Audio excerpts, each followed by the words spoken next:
Professor Kishore Mahbubani, there's recently been many international bodies voicing their opinion that economic growth is shifting from the developed nations to more emerging markets included in Asia here as well. Now, do you have any comments on this matter? Well, the key point that I want to put across here is that the last 200 years of Western domination of world history has been a major historical aberration. Because from the year 1 to the year 1820, for 1800 out of the last 2,000 years, the two largest economies in the world have consistently been China and India. And it's only in the last 200 years that Europe took off and then United States of America took off. But if you look at the last 200 years of world history against the last 2,000 years, it's seen as a major historical aberration.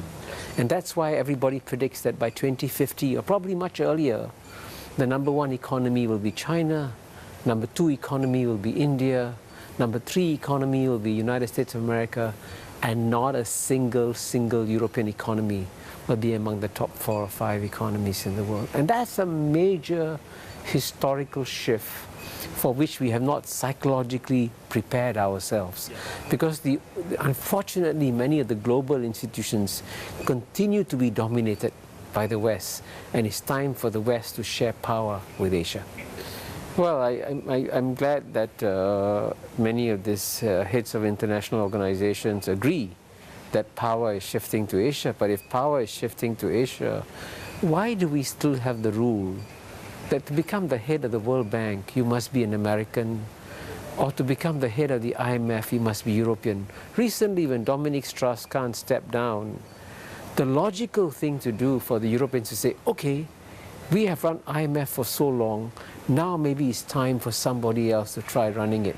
But instead of sharing the post of IMF with the rest of the world, whether it's Latin America, Africa or Asia, Europe grabbed the IMF position one more time and say, this belongs to Europe. And this is an example of old thinking, because frankly, the European population of 500 million is about 7 or 8% of the world's population, right? Now, why should 8% of the world's population continue to dominate the two most important economic organizations of the world when economic power is clearly shifting to Asia? And I've never got a good answer from Europeans to this simple question. On the topic of sharing wealth properly with the new emerging paradigm, do you think that there are any principles as Asians that we should hold on to? In my book, The New Asian Hemisphere, that the reason why power is shifting to Asia, the reason why Asian societies are finally doing well after 200 years of having fallen asleep for 200 years, is because they have finally understood, absorbed, and are implementing 7 pillars of Western wisdom. And what are the 7 pillars? Free market economics, mastery of science and technology, culture of pragmatism, meritocracy, culture of peace, rule of law, and education.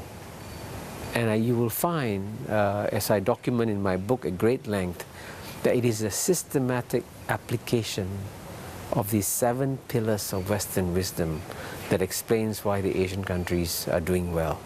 And those Asian countries who are not doing so well should frankly do more with these 7 pillars. The European Union seems to be in a very distressful situation at the moment. And do you have any projections of the next few years ahead?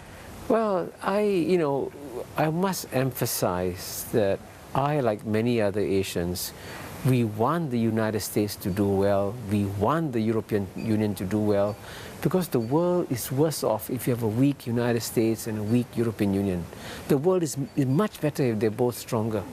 But unfortunately, the European politicians have failed to educate their own population that as a result of globalization, as a result of hundreds of millions of Indians and Chinese entering the global labor force, right, working population, then clearly the young Europeans have to adjust and adapt and do something different. They cannot keep on doing the same things that they were doing before. And unfortunately, Until today, many European states are still in a state of denial, and they continue to believe that they can live beyond their means at a time when many of their economies are not so competitive anymore. And so they have to make radical adjustments, and they haven't faced up to the prospect of doing so, and that worries me a lot about Europe.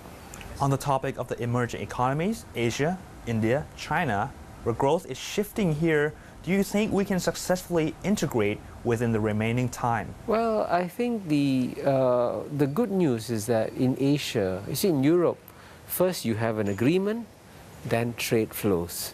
In Asia, first you get the trade growing, and then you have the agreement. So the fastest growing trade flows in the world today are not in Europe, not across the Atlantic, frankly not even across the Pacific, but within East Asia, and now within East Asia and South Asia also. So the rapidly growing trade flows in this region are actually integrating the region even without any kind of major formal agreement to bring the region together.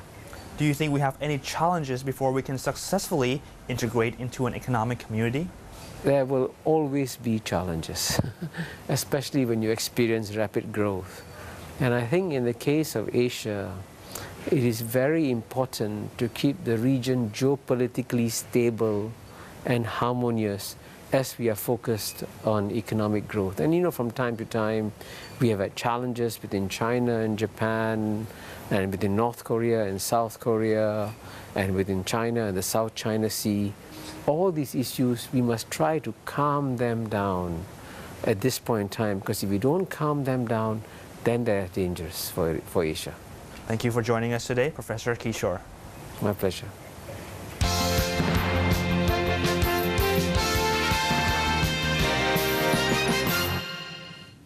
That's all for the Monday for ASEAN Business Report. Thank you for watching us. You can follow us from 12 to 1 p.m. from Monday to Friday. And you can also give us your feedbacks and comments on the show at our Twitter account, Twitter at ASEAN Biz Report, or our Facebook account, worldweb.facebook.com/ASEAN Business Report. This is Natakon Bladi. And I'm Ong Anand Amatayakun. สวัสดีครับ สวัสดีครับ